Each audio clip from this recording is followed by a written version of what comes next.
I'm Bruce Sanchez. I'm a OU alumni, and I've been brewing beer for over 20 years at home. I got started when a friend of mine introduced me to some of his homebrew.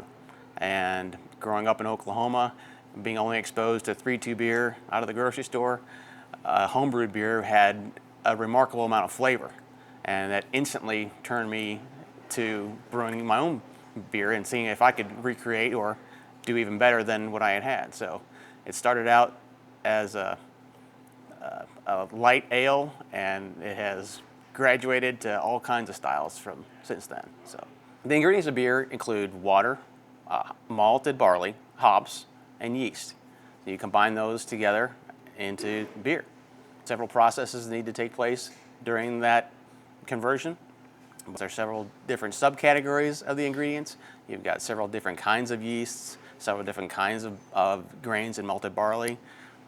Water chemistry is involved, as well as a large number of different varieties of hops. So the combination of all of the different ingredients gives you a really broad spectrum to create any kinds of beer that you like.